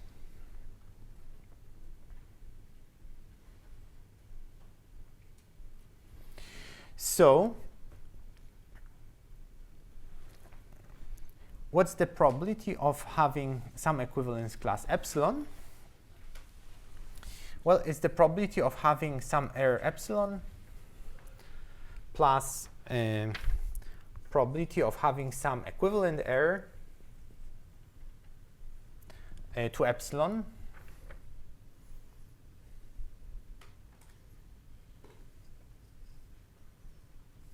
plus da da da. So what we just said here, I start with some error epsilon that looks like that. What else is in this equivalence class? You know, an error that is basically epsilon, but now I need to add something that is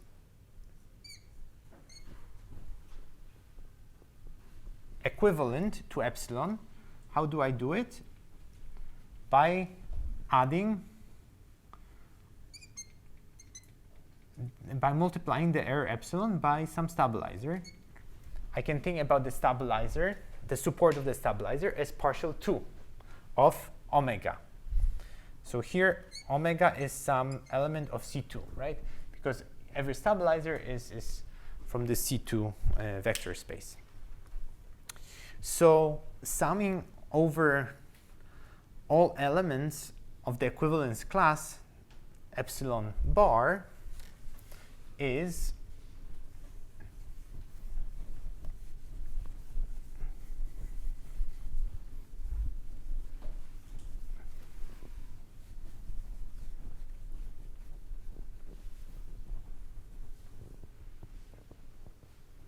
summing over all elements in this equivalence class epsilon bar is equivalent to summing over all errors equivalent to epsilon, and I just need to add all possible stabilizers to epsilon. So this summation becomes summation over all elements omega from C2 probability epsilon plus partial 2 omega.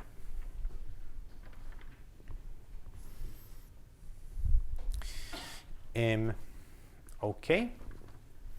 So what's the probability of observing one particular error pattern? So in order to evaluate that, I actually have to make an assumption that my noise is independently affecting each qubit.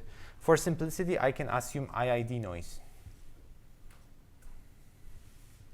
with probability p, meaning each qubit is affected by an error with probability p, and with probability 1 minus p is not affected by an error. So what's the probability of observing one particular pattern of errors? Well, on the locations where I need to see errors, you know, I need to see errors, right? So the probability there is p to the cardinality of epsilon. And on all other locations, I cannot see any errors, so 1 minus p to n minus the cardinality of epsilon. That's the probability of observing one particular error configuration, assuming I have IID noise with noise strength p. So if I use this expression in this formula, this boils down to omega 2 in C2 p epsilon plus partial 2 omega 1 minus p n minus epsilon plus partial 2 omega. I can pull in front the factor 1 minus p to the power of n, 1 minus p to the power of n, sum over epsilon plus C2, p over 1 minus p, and epsilon plus 2 partial omega. Okay, so this is the probability of what we just calculated is the way is the probability of having some equivalence class epsilon bar. how do I calculate this probability? I need to sum over all possible elements in this vector space C2. I need to evaluate this expression, p over 1 minus p to the power of epsilon plus partial 2 of omega. The problem with evaluating this summation is that this vector space has many elements. How many elements? Well, 2 to the power of the number of faces. So this summation would have an exponential number of terms to evaluate. So this would be a difficult task to evaluate this expression. And this should give you some intuition why solving the decoding problem in an optimal way may be challenging. This gives you some reason to believe that this problem is computationally hard. And in fact, this problem is computationally hard. This problem is computationally hard, but what this expression can be related to is a partition function of some statistical mechanical model. So in the last 2 minutes, I'll just write down what the model is and try to highlight similarities between that expression and the partition function of some statistical mechanical model. So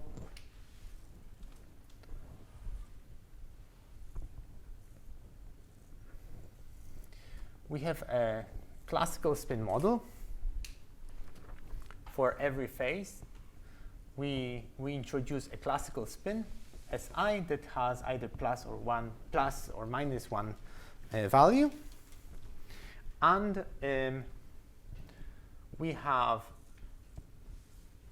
nearest neighbor coupling between neighboring spins. So my Hamiltonian, so this would be like the Ising model in 2 dimensions. However, there is some disorder in the Hamiltonian. So the neighboring spins whose coupling crosses the disorder, that disorder is depicted in red. This is epsilon here, epsilon there. They have the minus 1 coupling. So the Hamiltonian is minus sum over neighboring spins ij, the coupling kappa ij, si sj, and gamma ij is minus 1 if and only if this bond is in the disorder epsilon, right? So the spins that are coupled across the disorder bond, they are coupled with minus 1 sign, and otherwise they're coupled with plus 1 sign. So it's basically, this is called random bond Ising model.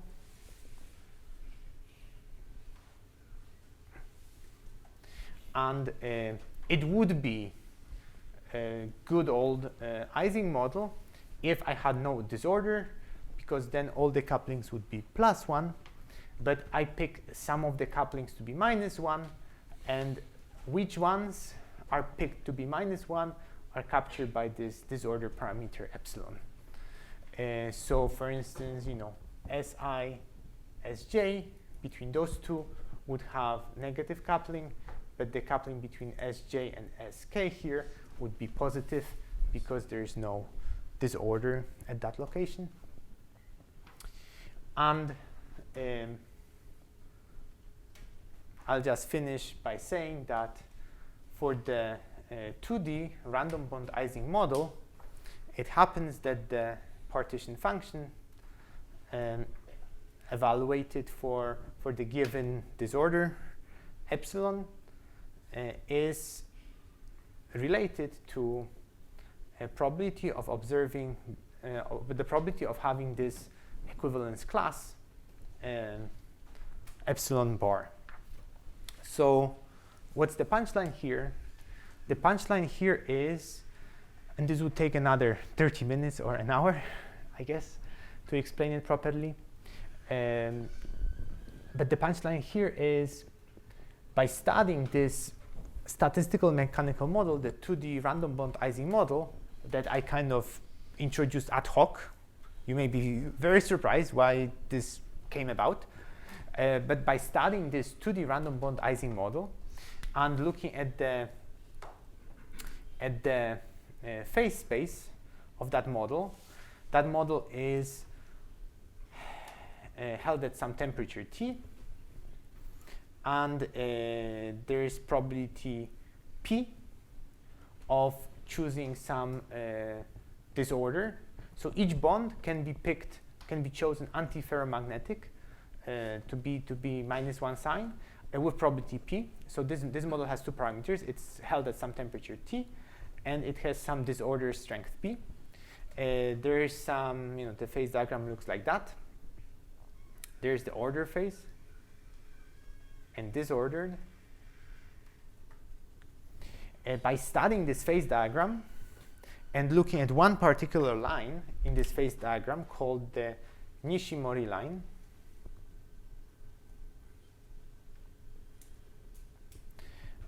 I can find the intersection between the Nishimori line and the phase boundary of the ordered region, of the ordered phase. Reading of that value, let's call it P critical, tells me what's the error correction threshold of the optimal decoding. And this is kind of a little bit of magic if you see it for the first time, especially since I explained this connection in 2 minutes. So I'm not surprised if you are kind of lost, but it's kind of very beautiful. And I guess the purpose of today's lecture is that I gave you some basics, some vocabulary maybe, for you to now read a little bit more and explore this connection if you find this topic interesting. And with that, I think I would like to wrap up my lecture. Thank you.